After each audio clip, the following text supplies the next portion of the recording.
형제와 여러분 안녕하세요. 오늘은 8월 13일 화요일 결국 하나님의 뜻이 이루어질 것입니다 라는 제목으로 사도행전 25장 6절부터 12절까지를 묵상합니다. 6절 베스토가 그들 가운데서 8일 혹은 10일을 지낸 후, 자, 그들 가운데서라는 것은 예루살렘 가서 예루살렘에 있는 지도자들과 유대 지도자들과 함께 시간들 보내고 대화하고, 그리고 거기서 처음 이렇게 유대 총독으로 임명받은 다음에 지역들을 살피기 위해서 돌아다니는데 가장 중요했던 도시 예루살렘에 가서 유대 지도자들을 만나고 그 모든 상황을 살펴보고 그 후에 8일 정도 10일 정도 있다가 내려옵니다. 자, 그런데 그 베스토가 어제 본문에 보면 예루살렘에 갔을 때 유대 지도자들이 바울의 신병을 예루살렘으로 옮겨와서 그렇게 할 것을 건의합니다. 베스토가 바울이 로마 시민인 것을 알고 또 함부로 할 수 없기 때문에 너희들이 문제가 있으면 예루살렘에 오라고 얘기합니다. 자, 그래서 문제가 있으면 가이사랴로 오라고 얘기합니다. 지금 가이사랴에 총독 관저가 있고, 그리고 지금 바울이 거기 구금돼 있잖아요.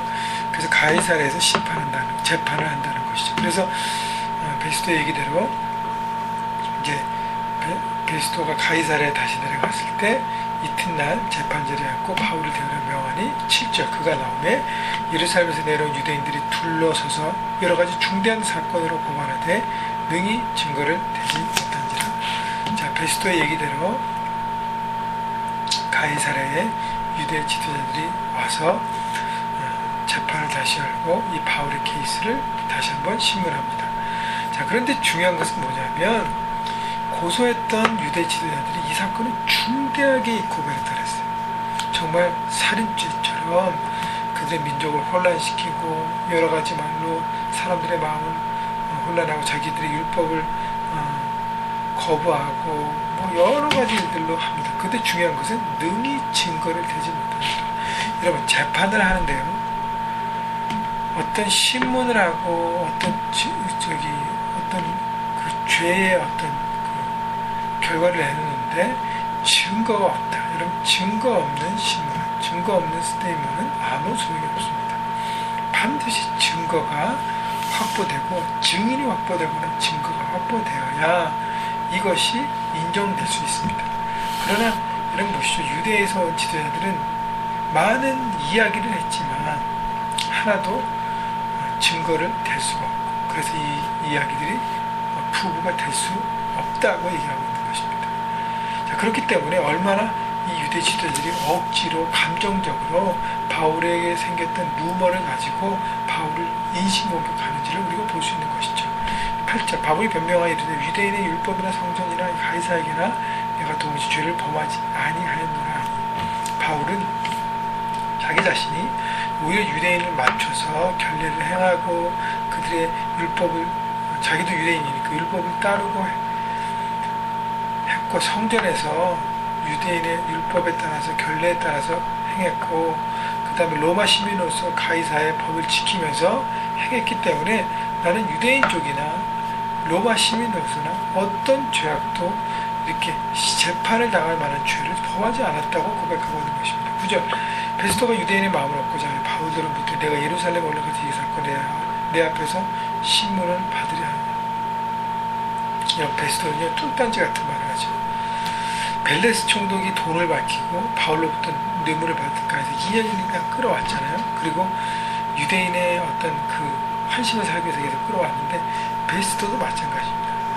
그 예루살렘에 있었던 일주일과 열흘의 시간 동안 유대 지도자들로부터 뇌물을 받지 않았다고 생각할 수 없습니다. 왜냐하면 그렇지 않다면 분명히 바울이 무죄인 사람을 계속 붙들면서 유대인의 마음을 얻고자 바울 보고 어떻게 해요?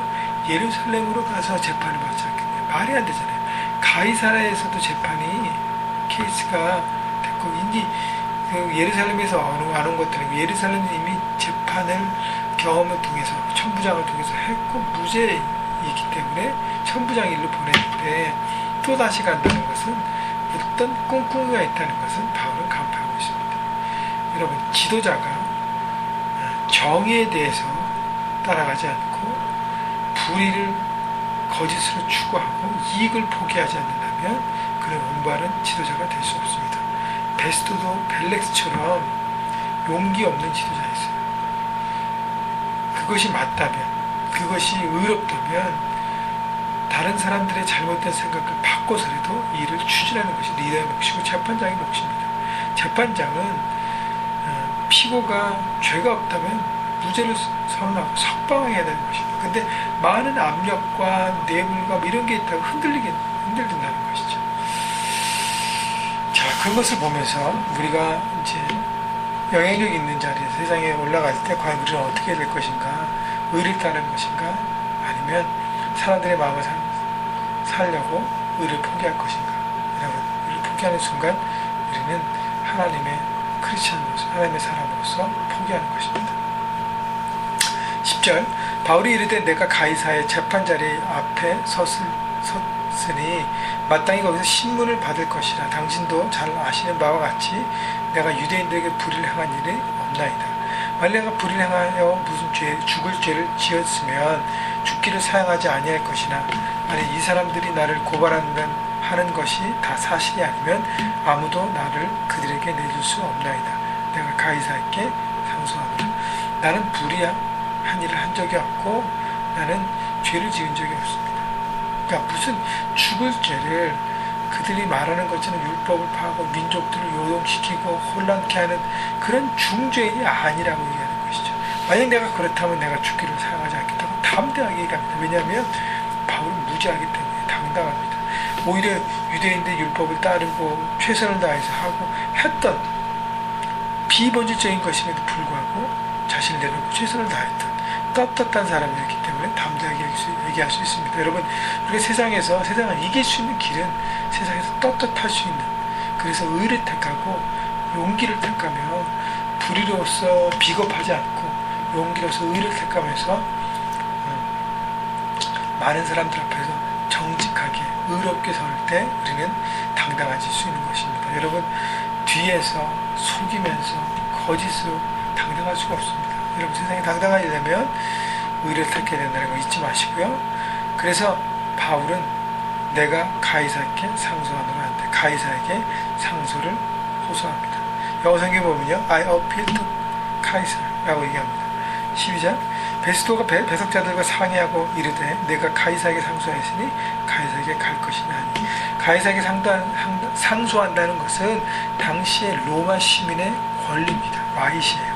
어떤 라이시냐면 그 로마 속국에서 로마 시민이 재판을 받을 때 이거 부당하다고 여기면요, I appeal to 카이사라고 얘기합니다. 그러면 가이사에게 상소하면 그 죄인은 거기서 재판을 더 이상 받지 않고 신변이 확보되어서 로마로 압송됩니다. 그래서 로마에서 가이사 앞에서 다시 재판을 받습니다. 바울은 이제 더 이상 여기서 가이사라에서 예루살렘에서 더 이상은 재판을 통해서 자기가 무죄를 인정하고 나올 수 없다는 것을 그는 판단했습니다.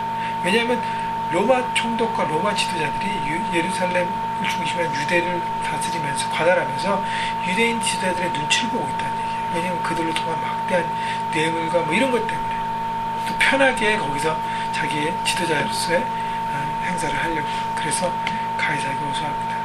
바울이 깨달은 것은 뭐냐면, 하나님께서 내게 로마의 비전을 보여주시고 로마에 가야 한다고 말씀하셨는데 내가 생각했던 것과 내가 예상하고 내가 준비하고 내가 내 상식으로 이렇게 생각했던 모든 로마를 가는 방식과는 다른 방식으로 하나님 인도하신다는 걸 깨달은 거예요.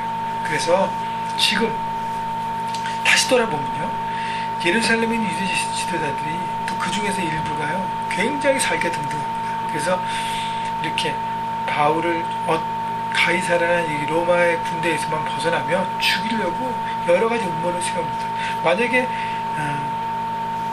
바울이 가이사라에서 석방됐다면 바울의 신변은 보장받을 수 없습니다. 또 바울이 1차, 2차 전도여행을 하면서도 곳곳에서 많은 유대인들이 바울을 이렇게 린치를 하려고 했잖아요. 그래서 바울의 신변이요 참 어려운 것이에요. 그래서 하나님께서는 가장 안전하게 로마에까지 갈 수 있는 길로 바울을 죄인으로서 가이사에게 호소해서 로마로 압송되기를 원했던 거예요. 왜냐하면 로마의 군사들이 지키고 했기 때문에 유대인들도 어쩔 수 없다는 것이죠. 그래서 가장 안전하고 확실한 길, 바로 죄인으로 로마로 가는 길을 하나님 택하셨다는 거예요. 바울은 그걸 깨닫고 그걸 받아들입니다. 그리고 자기의 마이를 사용해서 로마로 간다는 것입니다. 여기서 중요한 것은요, 하나님의 뜻은 우리 생각과 다를 수 있습니다. 그 뜻을 알았다면 내가 보기에 힘들고 어려워. 왜냐하면 죄인으로 가는 거 쉽지 않잖아요. 그러나 그 뜻에 순종하는 것이 바로 우리가 해야 될 것이고요. 또 하나는요, 하나님의 뜻은 반드시 이루어집니다. 여러분, 그래서 기다리고 순종하고 나갈 때 하나님의 뜻은 반드시 이루어진다는 것을 믿음으로 바라보시면서 여러분 삶 현장에서 때로는 아무 일도 일어나지 않고 때로는 오히려 일이 꼬이고 참 어려울 때 기다림을 통해서 믿고 순종하고 오늘도 최선을 다하고 바울처럼 계속적으로 뒤에 있을 때마다 복음을 나누고 생명을 나누고 자기가 있는 곳에서 최선을 다할 때 하나님의 뜻이 이루어지는 것을 바라보고 삶 현장에서 최선을 다해서 승리하시는 이런 모두가 되시기를 주님의 이름으로 축복합니다.